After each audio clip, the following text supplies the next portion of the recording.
Pyrus de Carvalho? Here. Soldner? Here. Inskeep? Here. Deckent? Here twice. No, just once. Dave Line? Here. Pledge of Allegiance? I pledge allegiance to the flag of the United States of America and to the republic for which it stands, one nation, under God, indivisible, with liberty and justice for all. Morning, Gary. Good morning, members of the council. Shall we pray? Our kind and gracious Heavenly Father, we give thanks for this day that you've given to us. Lord, for all your blessings that we enjoy through life, especially for this community in which we live. We're grateful for those who serve us in this chamber and throughout our fair community. We ask for your hand of protection and guidance upon each one, especially in this chamber today, and the discussions and the decisions that will take place that will affect the members of this community. We pray for wisdom and discernment. Lord, again, we're just grateful for all your blessings, and I ask this in Jesus' name. Amen. Amen. Amen. Thank you. Next item. Item 4, oral communications from the audience. All right, is there anyone in the audience that would like to come forward and make any comments? Please introduce yourself. Good morning, Mayor, Council. Rod Zook, 120 West 18th, actually speaking on behalf of Eagle Communications. It's that time of year again. We are between Thanksgiving and Christmas, and that means Project Concern just finished. It's been going on for getting close to 4 decades now. It's an opportunity for the people of Hutchinson to come together and help make Thanksgiving holiday a little bit better for some people who might not otherwise be able to. We are proud to announce that we brought in more than we did last year. We did not get our record, but I don't know if we'll ever reach that again from about 6-7 years ago. But we did raise $18,100 through the generosity of the people of Hutchinson. That money was used to benefit more than 320 families through the Salvation Army. More than 1,200 people benefited through the Salvation Army. Through gift cards through Dillon's. We also helped fund it again this year, the Christian Soup Ministry Thanksgiving Dinner, which served more than 500 people. The Community Thanksgiving Dinner at the Emmanuel Lutheran Church, which served more than 650 people, and Friendship Meals, which added to that total as well. So all in all, we helped a lot of people. We say we, it's really the people of Hutchinson. We're really just kind of the conduit between the people of Hutchinson and these these organizations that benefit from this. Also, we just did a Stuff the Trucks, where we stuffed several pickup trucks with about 5,800 pounds of food for the Reno County Food Bank. This past weekend, we did a Stuff the Bus, where we stuffed an entire Bueller school bus with goods and items that will be used at the Sexual Assault Domestic Violence Center, plus raised about $1,500 in cash there. And we are also doing a Christmas tree project for children, and so far we have about 200 presents that are going to be handed out here for the Christmas holiday. And again, it's not us. We are just the pass between the people of Hutchinson and those that are in need. But this is just an opportunity for me to get up here and inform and just tell people thank you, because it really does make a huge difference. Christmas is still coming. It's still a couple of weeks away, and there's still so much need in the community. And at a time where news isn't always good, like unfortunately on Friday, that's just good that we can bring some good news to you today and to the people of Hutchinson. Again, we just can't say thank you enough for all everyone has done. Appreciate you letting me be up here and pass that word along. Thank you. Thank you. Thank you. Indeed, we will, Rod. Thank you. Very good. And thank your Eagle Communications and all the community of being part of this wonderful effort. Thank you very much. All right, next item. Oh. Yes, Jana. Real fast. Sorry. Jana McCarran, Director of Planning and Yes. Development. The city has been hosting, through a grant we received from the Hutchinson Community Foundation, we've been hosting educational seminars. And the very last of those is Wednesday, tomorrow, at 5 o'clock at the atrium. And this one is on renters' rights and responsibilities. So we have invited all people we knew of that are renters. We sent invitations to all of them, and just want to invite anyone who might be watching to come and see what your rights are and what your responsibilities are as renters. Okay, thank you, Jana. Thank you. All right, anyone else in the audience? All right, seeing none. Next item. Item 5, consent agenda. Do we have a motion? I move we approve the consent agenda. Second. Please call roll. Pyrus de Carvalho? Yes. Soldner? Yes. Inskeep? Yes. Deckent? Yes. Dave Line? Yes. Next item. Item 6A, consider resolution setting public hearing for unsafe and dangerous structures. Morning, Council. Trent Maxwell, building official for the city. I bring to you today our unsafe and dangerous structures list. According to the city code relating to unsafe and dangerous buildings, the city council must be given the description and location of the structures that are unsafe or dangerous at the city, and this council shall, by resolution, fix a time and place for the public hearing. So today, let me go through these addresses with you. These are the ones that are being considered for unsafe and dangerous. 413 West 1st Avenue. And by the way, this list is all single-family homes. We have no commercial structures on this property, or on this list. 715 West 1st, 620 East 2nd, 1407 East 2nd, 1510 East 2nd, 1745 East 3rd. We've got a no address on East 6. It's approximately 1304.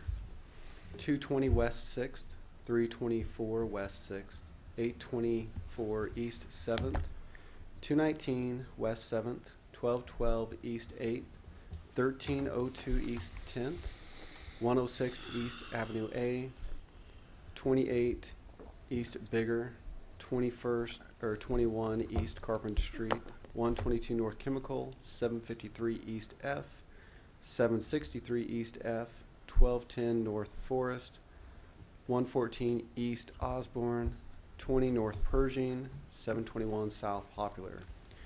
And the recommendation for myself is to approve the date and time to be January 16th, 2018 at 9 a.m.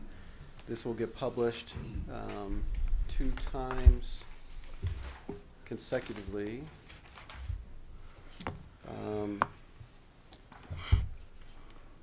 On the same day of each week, at least 30 days between that time. So that is why January 16th was selected.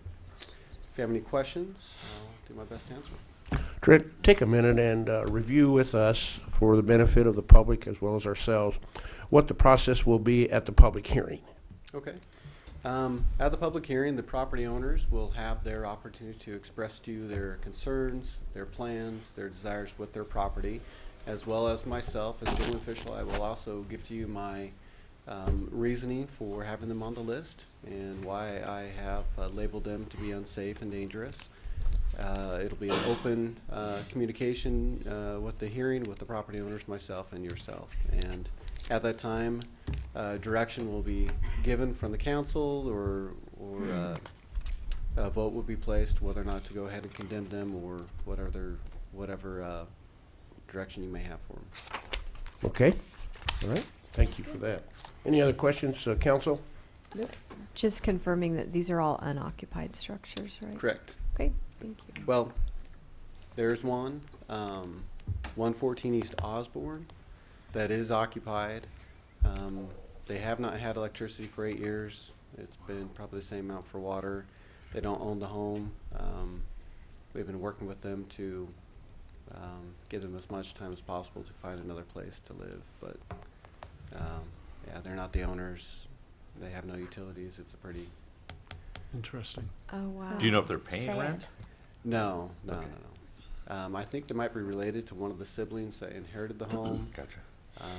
But there's several siblings, and no one is willing to relinquish that house to them or to the nephew or whoever it is. So it's a situation that won't go away. They've tried, and we've given them as much time as possible. So that one is occupied. So what do we do in a situation like that? We've had others that have been that way before ever coming to a demolition list, and we've had to board them up to keep transient or people that have no rights to the home living in them. In this case, we knew it was coming to demolition, so instead of just spending money to board it up, we let them know months ago that it was going to be demolished. So. Okay. That was going to be my question as well. I know we're heading towards discussing whether or not we want to go to the hearing, set the hearing date, but where are we at in the process with notifying those owners, identifying the owners and notifying the owners? They've all been notified by letter about today's date as well as the hearing date. Some have contacted me, maybe 4 people that have interest in a property. They might not even be the owners. And no one else has contacted me. Before that, it would have been verbally going by doing my inspection, possibly seeing someone there. In the case of the 114, we've had a long trail with them, long history of case violations. We abated that property recently with a demolition contractor. They had the whole property full of basically trash and some scrap material. After we tried to work with them to get it cleaned up themselves, they accumulated more stuff and allowed someone to move a fifth wheel trailer onto the property. So we cleaned it up already once. We got rid of the fifth wheel trailer and we left the structure only and let them know that it was coming down. So, Trent, there seems to be a fair number increase in the number of properties this year over the last couple. Just maybe that's my perception. That don't know if it's accurate or inaccurate. well, we've targeted the same amount each year. Okay. Sometimes before it comes here, people have been able to get things resolved. In some cases, after going through your process, they've either demolished them themselves. They've been given extensions. So the in list has definitely been shorter. I think last year was maybe 12 that actually came down. So we started with at least 20. Okay. So So maybe the starting list is still Starting, I believe, is longer at this comparable. point than maybe it has in other years. Okay. correct. How big a dent have you made in the worst of the worst? Before Roy retired, he actually had, as far as cases, I think all but 50 properties or so that he had actually went through, visited, sent violations where needed. Some of those we've obviously demolished. Terry, I believe, finished the list. He has some open cases on some of them. So as far as that initial 500 that we determined, I think we've done real well on that. Probably maybe an eighth of them we've demolished, and the rest have worked through the case process with Roy. Okay. All right, very good, Trent. Any other questions from council? All right, do we have a motion then? Okay, I will move to approve the resolution that sets the date of January 16, 2018, and the time of 9 a.m. for a public hearing for the purpose of the condemnation of safe and unsafe and dangerous structures within the city of Hutchinson, and authorize the mayor to sign the resolution. Second. Motion and a second. Any further discussion? Please call roll. Iris de Carvalho, Yes. Soldner, Yes. Inskeep, Yes. Deckent, Yes. Dave Line. Yes. Next item. Item 6B, consider resolution authorizing the redemption and payment of IRBs on the Fairfield Inn.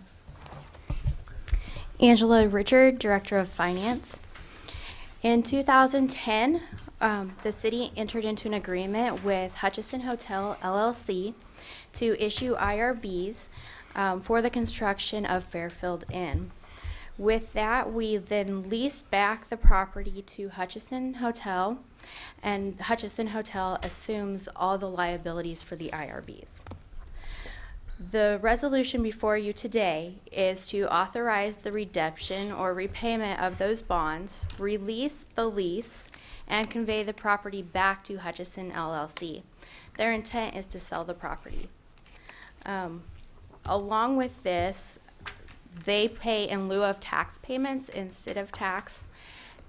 The property would go back on the tax roll. On the tax roll. It would no longer be exempt. The community improvement district that is attached to that property would remain until it expires, or we reimburse them in full for all of their project costs. So the city council, the bond council, has reviewed the resolution and all the attachments, and our recommendation would be to approve the resolution and authorize the mayor to sign the attached documents. Are there any questions? Questions from council? You're all comfortable with the transaction? Yes. Very good. And the pilot will be removed from the agreement? Yes, they will have to pay the 2017 payment, but They will make the 2017? Yes. All right. Will it no longer be under the Fairfield flag? I am not sure about that. My understanding, it would stay. It would, Yeah. Okay. Oh, good. Oh, yeah, yeah. It's too new for that to change hands, and that brings a lot of value to it.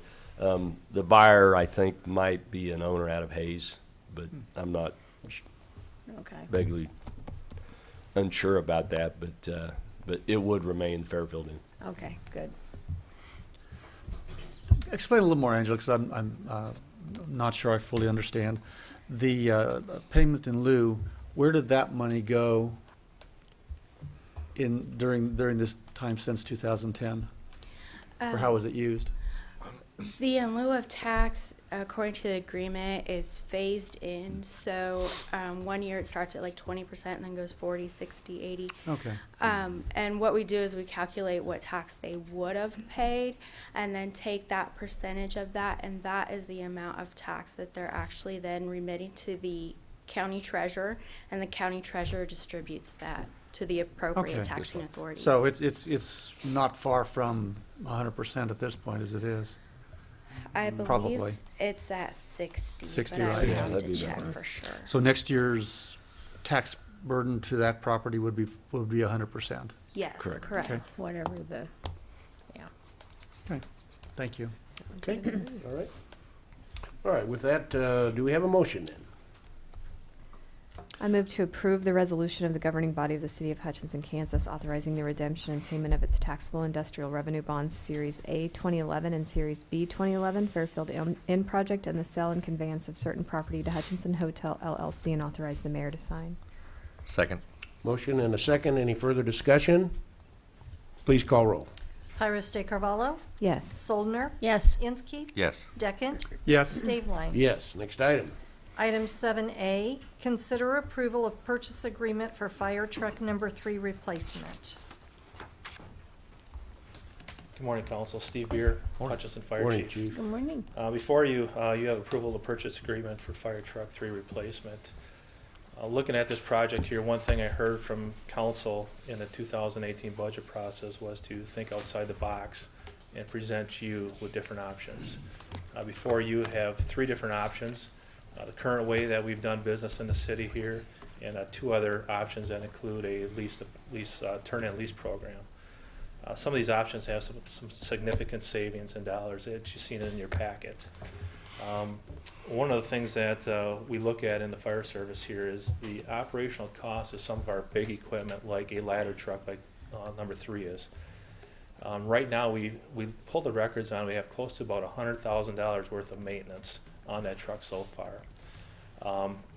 If we don't replace it right now, it needs to go back to the company, and I would estimate another $100,000 to $150,000 in maintenance that's going to need to be done to this truck. The maintenance costs really come in between years 10 through 20 on these trucks. And with a turn-in lease program and taking advantage of some of these co-ops things that I presented to you in your packets, there's some deep discounts. I think the discounts with a pre-buy and the co-op totals like $71,000.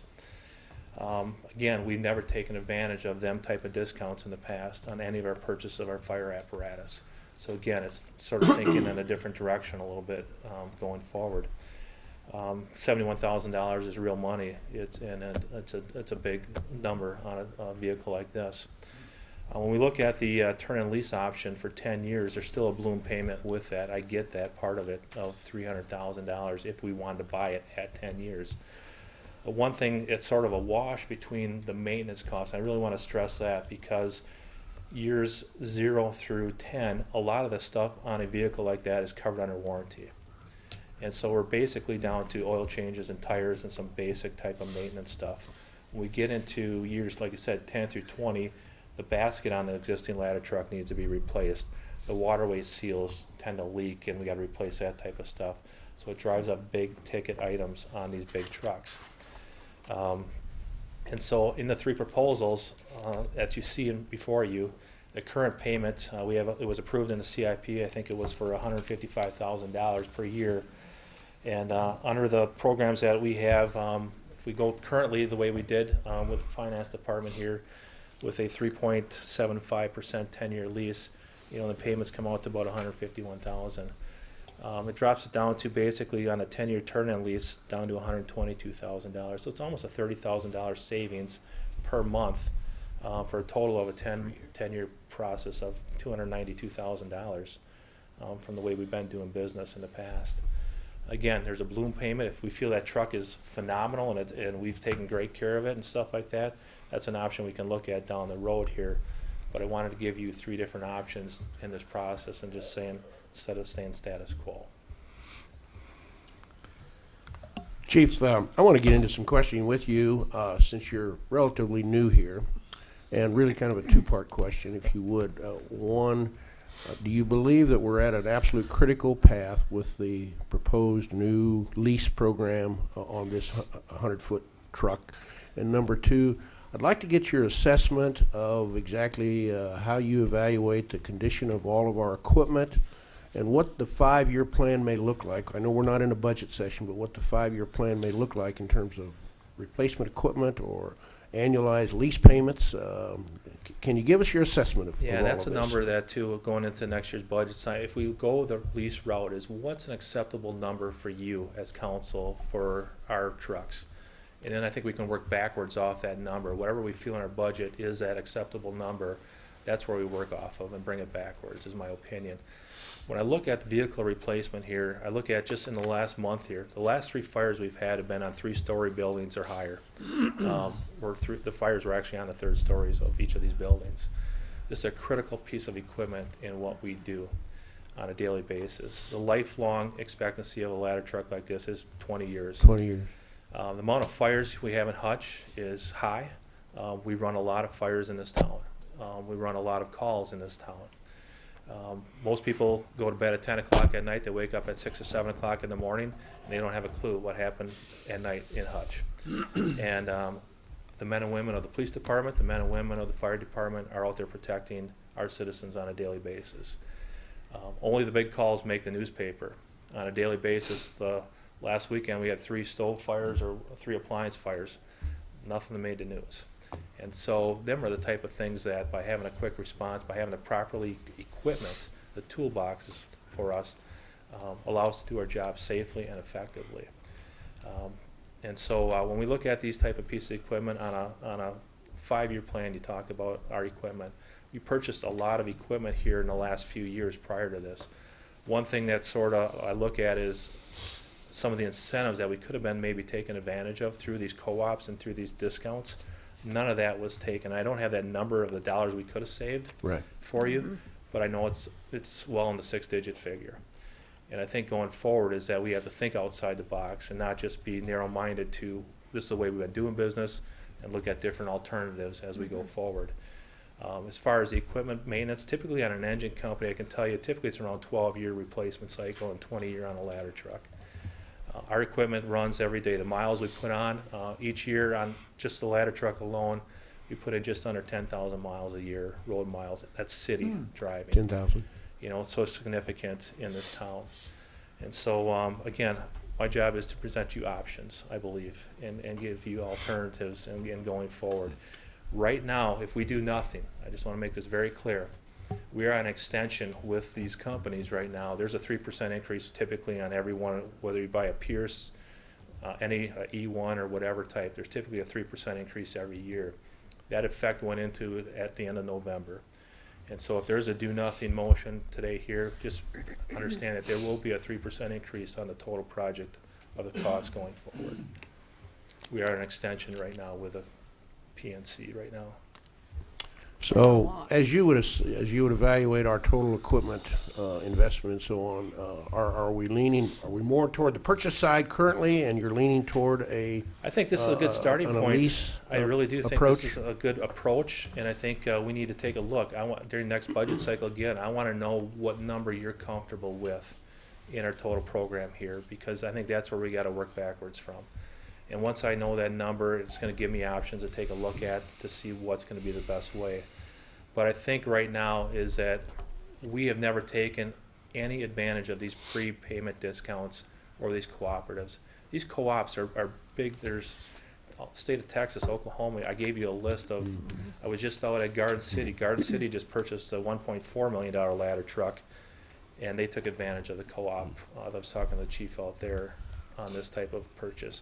We need to take advantage of some of these steep discounts. Even though the co-op is $23,000 discount, it's $23,000. And so, again, it's just options for you to be aware of and take a look at as we go forward. Have you seen cities at that 10-year period exercise the balloon and actually end up purchasing it? Yeah, or, definitely. Or what do you typically Definitely, see? especially for like if they have a secondary truck or third truck or a reserve truck they want it for and it's in good shape. I've seen that happen, yes, definitely. You'll see the bigger cities too. Topeka's going to this program. Wichita currently does it. There's, I believe, Emporia. There's other ones that do the turn and lease program, and it's getting more popular each and every year because of the high dollars associated with fire protection on these pieces of equipment. And what you're proposing, would that fit into our 2018 budget in terms of a lease payment? It would be well under the. It Yeah, would be under. we had a $155,000. $155,000. And this is And it would be $122,000. Yeah. So almost $30,000 cheaper than what was budgeted. And historically, going way back, cities generally paid as you go. We Pay as you bought go. a fire truck for $500,000, we paid it. But, over the last 10 years, and you'll recall a lot of our major equipment, because we were behind replacement, we were forced to lease just simply to try to keep a lid on property taxes. And so we've got even some of our pumper trucks on lease payments, which isn't ideal, but we were forced to do that. So it wouldn't be unusual whether we lease this or, as the chief's proposing, the turn-in program. And the good thing about it is we do have that option. We, at the end of the 10 years, if for whatever reason this truck is just perfect and we feel confident at that time where we want to make the balloon payment, we can do that, or we can, just enter into a new agreement with a new truck. And some cities, as the chief said, are just kind of every 10 years, because after the 10 years, when the warranty's up, when these trucks start to wear and tear on you. That's so, the way it always works. Yeah, it always The does, warranty's yeah. up, So it falls apart. How do you grade our equipment here?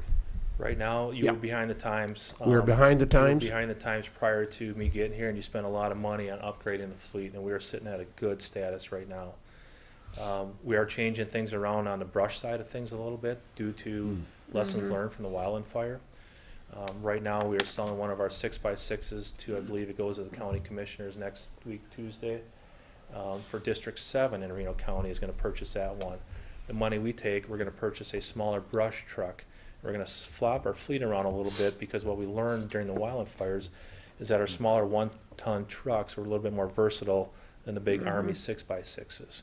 And so we've done a lot of research since the fires here, and so Chief Hannon has done a very detailed report on a after-action report, and it details sort of flopping our fleet around, going from the bigger trucks to some of the smaller ones, and using the sale price of these trucks to offset the cost for purchasing these smaller vehicles. You mentioned the fleet.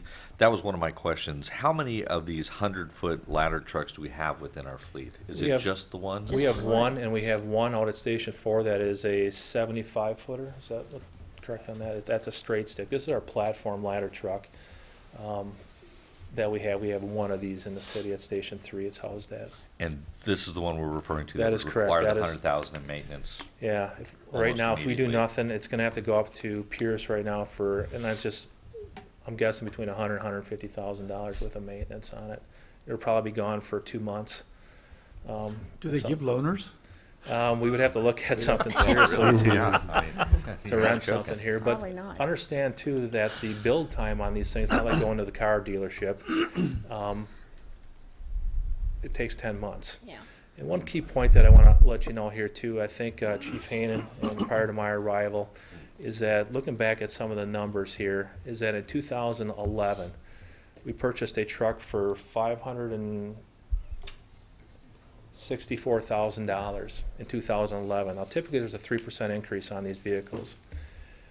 This year, the engine that we bought, engine 6, was $485,000. We went down. We are buying bare bones stock trucks off the show or off the factory, and so we are reversing. That's almost $100,000 savings, going from 2011 to 2017. And I think that is a testament to the department and what the direction that we're going. We're going in a reverse order. The trucks maybe look good because they're painted red and they're shiny and stuff, but they are bare bones, gentlemen. They're bare bones, and so there's nothing fancy on them and stuff like that. They do the job. and it allows my men and women to perform their job safely. Chief, if bought outright, it's 1.172 if I'm reading. Million. Correct. And plus the equipment that is, it's Plus the, okay, One makes it point- 1 1/4, yes, okay. yep. So after the 10-year period that you've got listed on the chart here, if we bought that vehicle, what would our ongoing costs be? Now, you talked about the current truck. How long have we had the current truck again? 20 years. It's 20 years now. 20 years. But looking at the 10-year chart, what sort of expenses, at the end of 10 years, we'd have paid it off through our MRF budget, correct? With the turn-in lease program? No. With the using the MRF budget, I'm Okay. trying Right. to compare as best I can. Correct. So that includes both purchase as well as whatever maintenance would need to be done. Yes, and we during that would own 10. the truck, and then we would pay the maintenance, which Okay. I believe there's a wash between the balloon payment and the maintenance on the total life if we keep it 20 years. Say that again, please. I believe if we own a truck for 20 years, Mhm. I believe between the balloon payment that we would pay off on a turn-in lease at 10 years would sort of offset the total maintenance cost if we own a vehicle for 20 years. It's going to be close. An example of that, Okay. Mr. Decken, would be, right now, we have almost $100,000 in maintenance on that Mhm. truck right now. It needs another $100,000 to $150,000, so we're going to have about $250,000 in 20 years on maintenance on that vehicle. And so I think it's really close. But then you look at the savings, the monthly savings of $30,000 that we're saving by taking advantage on top of the prepaid discounts. I think them numbers come in where they are. So. What I wonder is, I mean, that it seems to be a no-brainer, but how's somebody else making money on this kind of a deal?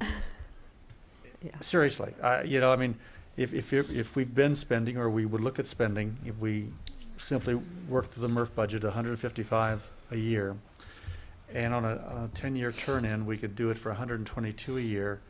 I mean,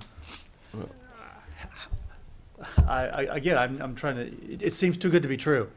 I'm guessing they take that truck, if you've turned it in, and sell it to somebody, they resell it again. We'll resell the to truck. somebody exactly. who wants to pay. I think a key point right now, too, as I put in my note, is that when we keep these trucks, the value of them right now, we sell this ladder truck that we have, we're going to get about $30,000. I remember that. Yeah. $30,000 on this piece of equipment. It's tired, it's beat, and we don't have no value in it. So when we sell it, so at the 10-year point, the company is going to get back, their $300,000 out of this vehicle.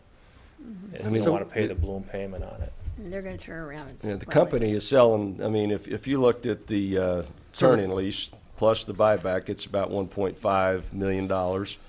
And under the normal way we've done it, 10-year lease, it's about 1.5, just about $10,000 difference. So, I mean, the company's assuming they're going to take that truck and sell it for $305,000 or probably more at that point. So the balloon payment is, we could purchase the vehicle at that point in time ourselves. In 10 years, we could, yes. In 10 years. And as John just said, that we'd be looking at about the same amount of money being spent over the 10-year period. But it gives us the or options. if we don't do that, then the company leasing it to us expects or hopes to sell it for about that amount. And okay. Well, that would beg the question then, have we looked at looking at purchasing one that's coming off lease? 10 years, if you know what I'm saying? Well, it's kind of like buying a used car. I mean, you're going to buy all the problems that were in that truck. If you're saying that you've got, $100,000 worth of maintenance that needs to be done now on a 20-year-old vehicle, on a 10-year-old, it may be $50,000. I don't know. I mean, to me, it's. Yeah. I'd rather go ahead and spend the money and buy. But if you can get a $1.7 million truck for $300,000, Yeah. and I'm making the numbers up at this point, I don't know what they really equate to or whatever. But it would depend on the condition of that the condition of said $300,000 truck. Yeah. yeah, And I don't know if the lease agreement, much like on an automobile, do you have mileage limitations? Do you have There's maintenance we would agreements? fall under the mileage limitations. You have to fall yes, on the but there right are- maintenance schedule and all that, so you turn it Exactly. back in good working order or whatever. Yeah, I mean, you're not. Again, I'm not trying to complicate things, but it just begged the question when Steve was asking about the lease turn-in and what happens Yeah. to it. I would I don't know if suspect that's they been would probably explored or take not. that truck back and put many thousands of dollars in it to rehab it and sell it for $500,000 or something. They're not going to Sure. just turn around and probably sell it for whatever that $305,000 difference is. But So let's take this new unit, and in 3 years, when does some type of a preventive maintenance program kick in, and what is that typical annual cost? Typically, we're looking at on an annual maintenance program is on it's called a TAC 4 suspension. There's probably a couple $100 on a yearly basis on that, and otherwise it's oil changes, hydraulic oil changes, and tires is basically our costs. So it's fairly routine? Routine maintenance type of stuff, no different than you own a leased car. Right. Basic type of stuff that you have to do. And City Most of Garage the can take care of those type of things. City Garage and with our dealership that we have right now, Perfect. on anything above and beyond. So do you do an annual on all of the working equipment? Oh yeah, that's set up with our fleet department, fleet maintenance. Every 6 months, they Yeah, that's all set up with our fleet department. Well, before we get too far along, I do want to say, I appreciate looking at different ways of doing things, and especially when they save us money, obviously. And not, you know, $30,000 a year is not chicken feed. So regardless what we do, I appreciate that, most definitely. And quite frankly, and I guess the expectation is there, I expect to hear some more from you down the road in regards to this. So looking at the turn-in lease, so at the 10 years, at the 10-year point, we'd be looking at then going into another, we'd give up the vehicle we have, probably, unless it just seems to be such a super good thing that we Yeah, want to go ahead and buy correct. it. Yeah. Then we'd continue those yearly. And I did give you a payments. comparison chart on that. Well, yeah, Basically looking at 10 years down the road, what the cost would be, based on current conditions, basically. I just did project that out for the next, I think, was it 20 years? It looks like a two. Oh, okay, I hadn't looked at that one quite as Yeah, close. it really spells things out. If you look at, buying a new truck in 2018 and running it, and then buying another one in 2038, what the total cost we would have invested in that vehicle versus if we would lease it for 10 years, turn it in, and lease it for another 10 years. Again, this was based on, I think, 3%. Yeah, 3%. So again, it gave you some options to take a look at, going forward. And again, is it like a typical lease on a personal automobile? Is there a negotiated value of the vehicle, what they think it'll be expected to be worth at the end of lease? And that's what the balloon payment really is. That's what That's how they that's arrived what at they're that, figuring yeah. out as a $305,000 Okay. is for the actual value of the vehicle.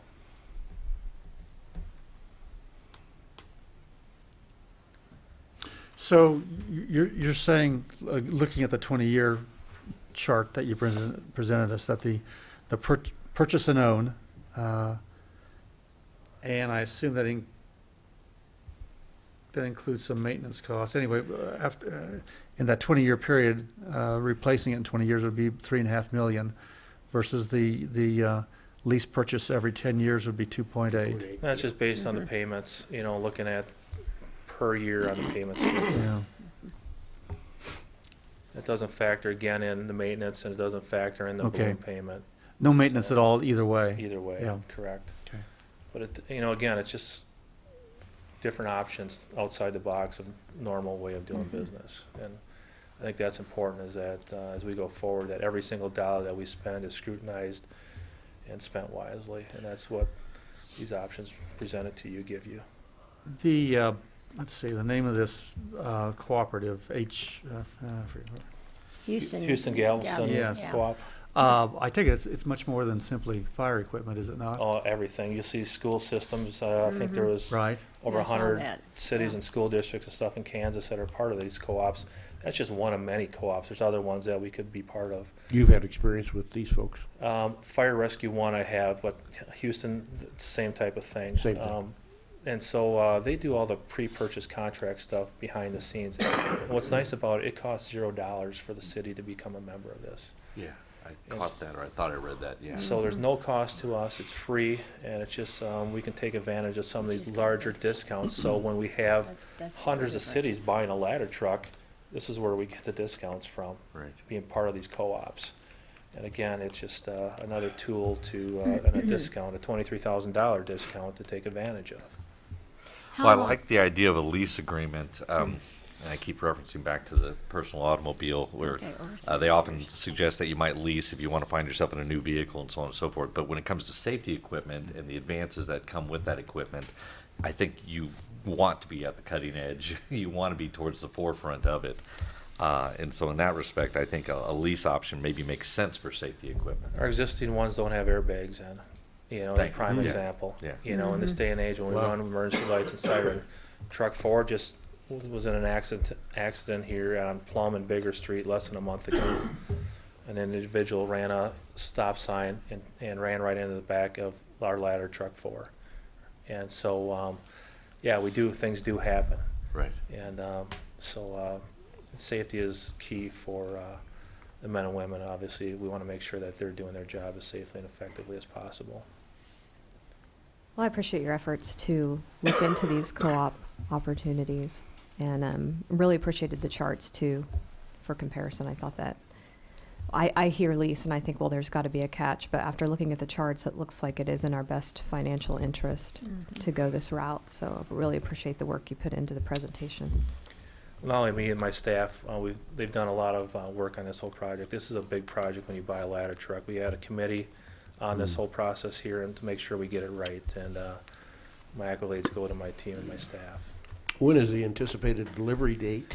If we would sign the contract today for the turn-in lease, it would be about 10 months from now, roughly. 10 months from now, okay. What kind of maintenance would require? Can the existing ladder truck survive the 10 months? I know it's not imminent, but well, we're not going to go in and send it to Pierce and replace the basket, and we're going to do the bare minimum stuff that still allows us to do the job safely. Yeah. Both these ladder trucks are required a outside company to come in and actually check the welding, the ladder, if it drifts, if it sags. We have that done on a yearly basis by UL comes in. And so these trucks they're expensive. They're very dangerous trucks too. Sure. And so we make sure that we do have all the safety features and everything covered on them on a yearly basis. But if we go forward here, we're going to do the bare minimum and spend the least amount of money that we possibly can, and not sticking in this truck that we're going to sell for $30,000 here next year. Right. Also, as we continue to upgrade the equipment, do you know if it will have an impact on our protection class? You bring up a great point. Yes, it will. I truly believe my staff, Chief Hannon, starting the first of the year, we're going to be doing a community-driven risk assessment, not a community risk assessment on all our commercial structures. Right now, we are a Class 3 city. I received a call here probably September from ISO to take a look at our city. They wanted to come in this fall and do an audit on our city. And I said, can we hold off? I'm not ready. And we worked with them, and they're going to be coming in probably late spring, early summer. But it's going to allow us to take advantage of, we're going to go around on our commercial structures in town, and we're going to score them. We're going to give them a risk assessment score. And there's 5.5 additional points that Hutchinson Fire hasn't utilized in the past to increase their score for their insurance. I just met with dispatch here last week, gave them their score, because the ISO score is broken into water, dispatch, and fire. Actually, the fire department's 50% of that. And so we met with the water department also here a few months ago and gave them their scores. We're working on a couple great things with the water department this year. We're going to be flow testing hydrants in the city here to increase our data for ISO rating. But I truly believe I'll be coming back to you next fall telling you that Hutch will be a Class 2 city. Okay. I truly believe we will be a Class 2 city next year. Okay, And so what's the acronym? Insurance Service Offices. That's what your fire insurance rating is based on for your commercial properties. Okay. Not every insurance company utilizes ISO 2, but majority of them do. Okay. And typically it's a 5 to 7% discount in Insurance premiums. Really? Yeah, this is something that could be realized at the commercial level, but even on the personal level across the board if the city were to get that Class 2 rating. But this is where this equipment by having properly staffed equipment, by properly station locations, and the equipment that we have. This is what ties into your ISO ratings. And again, I truly believe, my old department, in 2010, we were a Class 3 city. When I left there, we were a Class 1. When you start planning things out, and with the tools and equipment, Mayor, that you talked about, by allowing us to have safe, good equipment for our job, we can make these changes in the community here, and you'll see some significant changes down the road here, I truly believe. I might add, too, in our current discussions we're having about attracting business and things like that, those are things that they look at sometimes when locating, when they're having to look at the insurance cost associated with establishing a business in a certain area. And we're talking real good sizable premium dollars at that point. That could make it a more attractive landing place if you have a better fire rating. Just this last month, we probably had 20 businesses in town asking us for flow rating data for insurance purposes.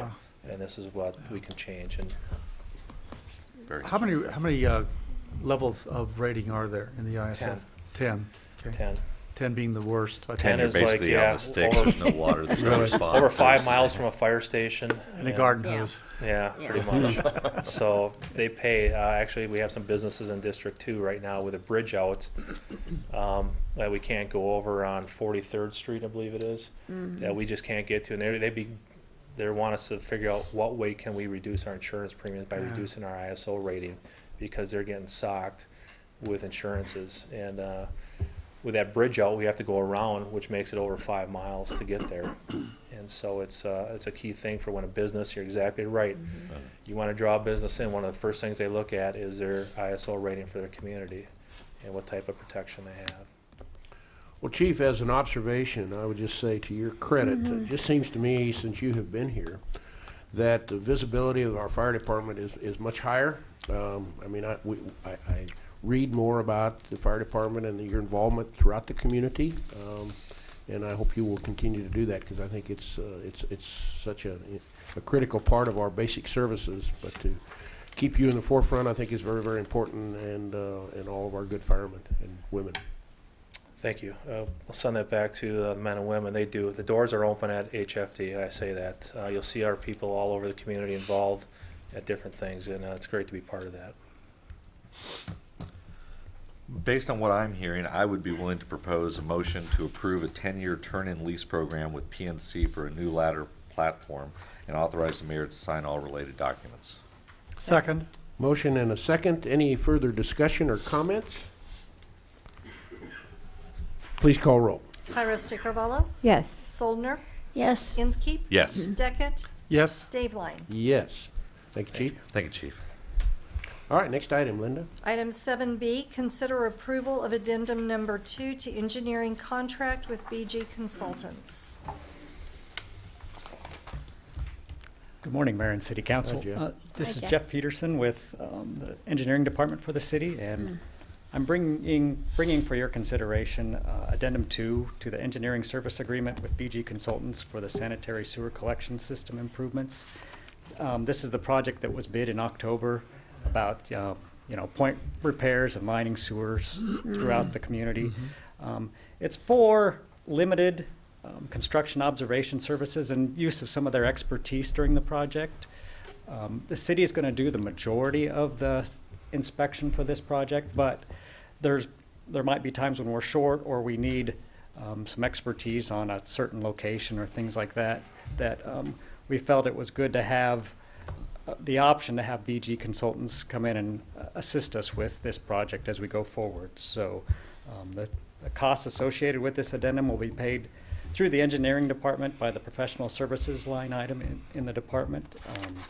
So with that, really, we do recommend approval of this addendum to the sanitary sewer improvement agreement with BG Consultants, which will be billed at hourly cost up to approximately $20,040, which includes plus or minus 30 days of inspection throughout the whole construction period, which this project will go on through next November is when the completion date is. So it's a kind of a long-term project with a lot of moving parts. So that's kind of why we thought it would be beneficial for the city to have these services available when we need them. So, any questions or concerns? Questions? Jeff?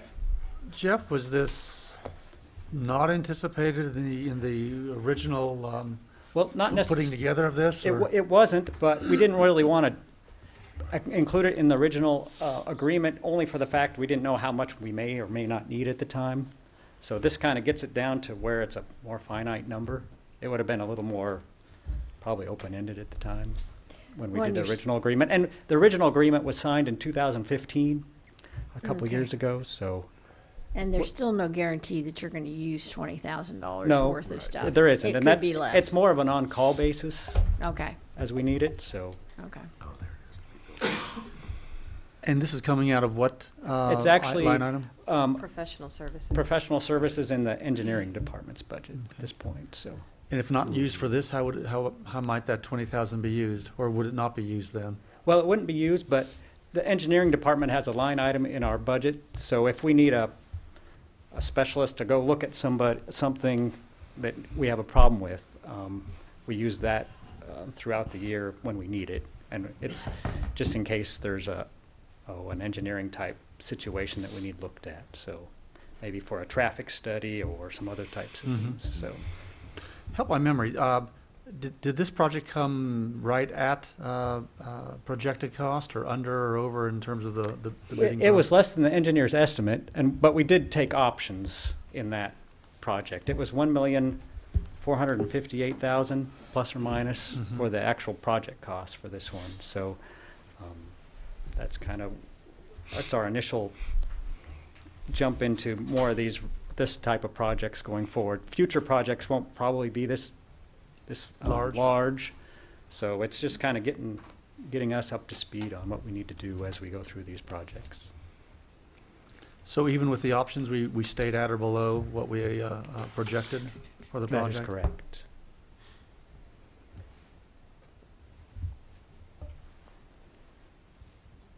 Okay, any other questions of Jeff on this item? Do we have a motion? I move we approve addendum number 2 to the professional services contract for limited on-site construction observation services with BG Consultants and authorize the mayor to sign. Second. All right, we have a motion and a second. Please call roll. Iris De Carvalho? Yes. Soldner? Yes. Inskeep? Yes. Deckent? Yes. Dave Line? Yes. Next item. Item 7C, consider request to enter into negotiations with WSP for Washington Street Bicycle Boulevard project. Good morning, Mayor and Council. Bruce Colley, Director of Engineering. In July of this year, we had, actually in May, we had submitted to the Kansas Department of Transportation a Transportation Alternatives Grant for Washington Street Bicycle Boulevard. The city was awarded that Transportation Alternatives Grant from the Kansas Department of Transportation and the Federal Highway Administration. The stretch of Washington Street is from 17th Avenue North to 23rd Avenue. And in accordance with the grant, the city is requested to receive requests for qualifications from engineering firms in this nature of work. And we did have a request for 4 firms. 3 did respond. MKEC out of Wichita, Kansas. Wilson and Company out of their Salina office in Overland Park, Kansas office. And WSP out of Wichita and Lenexa, Kansas. The selection committee unanimously recommended commencing fee negotiations with WSP out of Wichita. And you may be saying to yourself, well, I don't remember this agreement coming before us. Well, the agreement has not been issued by the state yet for the mayor to sign. This is the next step, and then after this step is completed, then KDOT goes ahead and sends us the actual agreement. So if you're wondering why haven't I seen that, you haven't seen that yet. And just for your edification, the total cost for the project is $453,643.82. There is a local match. It's an 80-20 project. There's a local match of $90,728.76. And again, that will be coming to you for consideration after this. WSP is a firm that is new into the Hutchinson area. I'm very familiar with the P and WSP, Parsons Brinkerhoff. Parsons Brinkerhoff and WSP now has been a consortium of firms that have joined together, is the world's largest transportation firm. They're all over the world and in various countries and in the U.S. And it was interesting to me that they may be interested, and I was concerned that they may not be interested in a smaller project, but the diversification of the company proves such that they are. So the funding for the design is budgeted in the Washington Street Bicycle Boulevard CIP, and it is recommended that council approve the engineering department to enter into fee negotiations with WSP. You have a number in mind? Do have a number in mind. My number in mind is 70 to 80,000. 70 to 80,000? Yes. Okay. Yes. Of the 90 that we have to Of match? the 90, or is this over and above? This is over and above. This is over and above? Yes, sir. We're Okay. responsible for the design. And this would come out of the CIP? Yes. Yes, right. So you made the selection committee made the recommendation based on experience or prior jobs, not necessarily competitive pricing. Precisely. And Would you the say reason, the others are kind of comparable, though? yes, it was really a request for qualifications of the staff, relevant project experience, depth of the firm, staff assigned, etc. Because there is federal money involved in this project, it cannot be a fee-based selection. Oh, okay. I wasn't aware of that. Yes. Yeah, that's interesting. And what I had done is I had actually submitted the RFQs to various firms, and I wanted them to include the fees for survey and engineering cost. And within 2 days after I sent the letters out, I received a one-page email from Washington, D.C. Explaining to me that under federal regulation, that it is not a fee-based selection. Yes, And I because why replied- on earth would we care about using our resources as wisely as possible? Precisely, precisely. And it wasn't a fee-based selection, but I needed to have an idea of numbers to make sure it was within our budget. So that was Yeah. that was the intent. Well, great. I hope it does fall within what we've estimated, because I know this project is somewhat controversial. What's the time schedule on the construction? The time schedule on construction, the design will be in 2018. Construction funding by KDOT will be let for 2019. Construction let? Yes. 2019. So design will be next year, and then construction the year after that. Okay. And I believe I heard correctly, and I just want to make sure. So I think you said you anticipate this to be a $70,000 to $80,000 contract Yes, sir. once it's done and over with. And this is something that the city will pay for above and beyond the $90,700 match. That is correct. And I certainly don't remember everything that we talk about or hear in these council meetings, but I'll say that I don't recall that anticipating an expense above and beyond the match that we were agreeing to when we approved moving ahead with this project. Am I remembering incorrectly, or did we not anticipate having to come up with a study that would, and the money to go with it to in preparation for this? My recall is that I did articulate that design was on top of the 90,000 or the 20% share, but I think that's pretty typical, because Yeah. that's what we Yeah. had to Pretty do typical. in Main Street. I had forgotten that, but I don't know that there was maybe a dollar amount articulated Yeah. because we weren't there. There was not. Yeah, but I do Correct. remember that the fees would be in addition to. The fees would be in addition. Yes. that part. I would ask for myself then. It sounds like my fellow council members have a better memory than I do, and that's not saying much for their memory, but it really speaks to mine, or lack thereof. Do your best to make sure I understand that there's going to be more money besides the match or the whatever the case might be.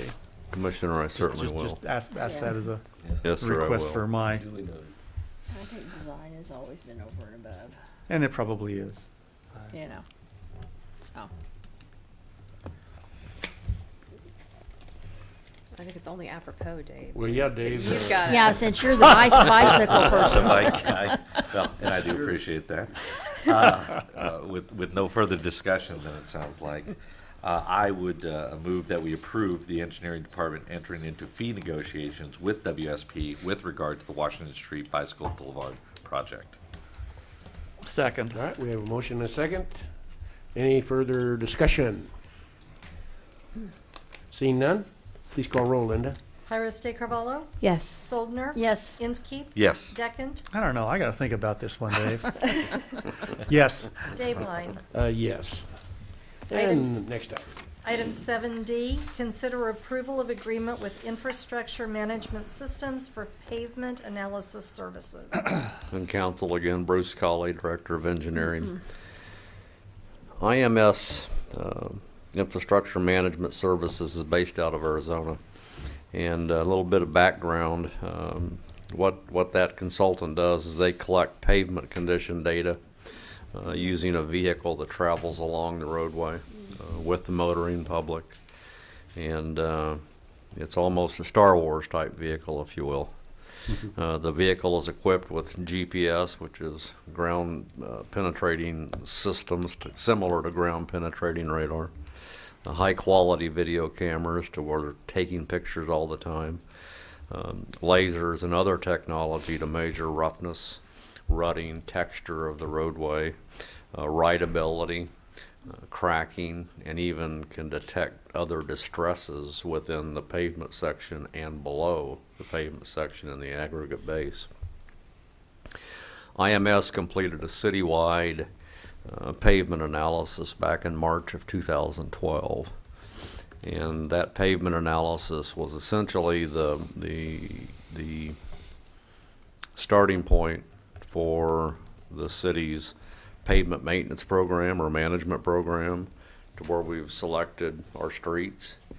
And this contract will provide an update with results of streets that have been completed since that 2012 update. And it will also, in my opinion, provide recommendations for us based on comparison of other streets through this period of time that we've gone through, to more cost effectively develop a pavement management program within the city of Hutchinson. The lost a train of thought there. The need and what we do is instrumental with well, I must have lost my mind there for just a second. I apologize. You listened to me too closely. I say you and Steve. Yeah, I've been You absorbed some of that. I agree wholeheartedly. Osmosis. At any rate, it will certainly, in my opinion, assist our pavement management program for the years to come here. And funding, this project has been in the CIP program for some time, but it is funded through the CIP pavement management. Condition survey was the titlement of that particular CIP, and it is recommended that the proposed proposal submitted by IMS Infrastructure Management Services LLC in the amount of $89,000 be approved and the mayor authorized to sign. Also in that attachment there was a contract. The city attorney has reviewed that contract to form and made a few corrections. So I saw you. Really marked it up good, didn't you, Paul? So Bruce, in your judgment and that of the engineering department, it's time for another pavement assessment contract? It is. 5+ years. Yes, it is, and we go ahead and utilize this information, and I know what I was going to say. This program here goes into a program the city uses called Lucity, and what it does, it allows us to go ahead and analyze that data. We use Lucity for a variety of items in the city of Hutchinson. It'll be good to be able to compare streets that we have deemed that need to have repairs made, and whether it was, you know, a mill and resurface or it was just a chip seal or an overlay. Let's see how those streets perform. We anticipate to go our chip seal streets to last for 7 years. We anticipate our mill and overlay streets to last for 10 years. This is a good way to come back and double check to make sure that our program is meeting what we have designed and outlined things for. So these folks come in annually, or is there a given period of time? I think maybe it was in the material we sent. I can't recall. How do they work? They're actually based out of Phoenix, Arizona. Yeah. They work all over the country. Yeah. And they have had theirs in the council packet that I provided. You saw their van, and they just come in and come through it and then take all the data and download that data. Then they'll come back into the office with our staff to go ahead and translate that data and load it into Lucity for us and help explain what their results were. The time frame is really pretty quickly, because there's 261 lane miles that you notice that they're going to be driving, and so they'll be driving through the entire city with traffic, and it doesn't take them long, and then they're able to reduce that data pretty quickly. So the lead time is 3 to 4 weeks. Well, I think it's good for the public to know that our street maintenance program is not arbitrary, and it's data driven, because you get a lot of comments when certain streets are redone or remilled or repaired in some way and certain others aren't. So this is critical piece of data collection that we need to make objective decisions. I agree wholeheartedly, Commissioner, and one item that is included in this contract is for IMS to come. His name is Zach Thompson, to go ahead and come and make a presentation before council, so you can fully and better understand, as opposed to a guy that lives in boxes and squares and triangles, that he can articulate that to you and help you better understand the process itself. Well, it should enable you to assess the quality of the work that's been done by the contractors who have gotten a bid. Yes, ma'am. Okay. Precisely. Yeah. Okay, so that's Differentiate between different projects, different contractors. Right, so Absolutely. you can assess whether they have performed to the Precisely. standard that you want. I have a street for you to do, for him to drive down immediately. That said, if there's no further discussion, I'm going, do you have some questions? No. It can be after the Okay. motion as well. I will go ahead and move to approve the agreement with Infrastructure Management Services LLC in the amount of $89,000 and authorize the mayor to sign. Second. All right, we have a motion and a second. Then Steve has a further question. discussion? All right, A very good. question or two yet. Sure. Do I understand, Bruce, then every mile of street will be traveled by this company, is that correct? Or if not, what percentage? Just the arterials and the collectors. The arterials and collectors? Yes, Okay. sir. All right. Not every mile. Okay. And the last time, as your information indicated, was 2012. How long had it been prior to 2012 that we'd had something like this done? Do you know? It's my understanding that 2012 was the first That was time the we had first ever time. implemented this Okay. type of No, technology. we actually, Yeah, Brian was here. yeah. We've done this since, boy, in the 90s. 90s, yeah. Okay, about every Thank you. 5 to 8 years, or? It was done every 4 or 5 years. Yeah. Okay. About a 10-year layoff between Okay, Right. okay. And I thought the mayor was heading this direction, and either I missed it, or, so this is something we would be looking at doing then every 5, 8, Or so years, something yeah. like that. I think that it's very important that we do. Yes, sir. Well, and maybe the results will lend itself to how often we'll be able to see what's deteriorated, that we've Right. neglected, and what things have improved that we've yes, applied our efforts to. Yeah, and sometimes I think we ought to look at expanding the scope too, so that you pick up some of the residentials as well. Yes. Okay. Okay. You know, when you use that term, Brian, I'm kind of going, okay, does that mean every street in town? You know, what? That's all, but- that's all of our paved road surface. Paved, okay, gotcha. And do they drive every lane? For example, the multi-lanes, Main Street? Yes, they to see drive if the down. interior lane is better than the exterior lane, or even the center line, or? It's just like the Google Earth truck. I'm saying. Yeah. That's right. Yeah. Every mile. Yes, Okay. Okay. both sides. Both sides Each going way. each direction, multiple lanes, yeah. All right, we have a That's- motion, and a thank you. second. Any further questions or discussion? No, I'm just gonna say, we spend a lot of money on street maintenance, so I think having the data to back up what we're doing, I'm with Jade, that's essential. And with our most recent sales tax Yeah. vote, which has a large portion going towards streets, Yeah. it's important that we know where that goes. Right. Absolutely. Okay. Okay, very good.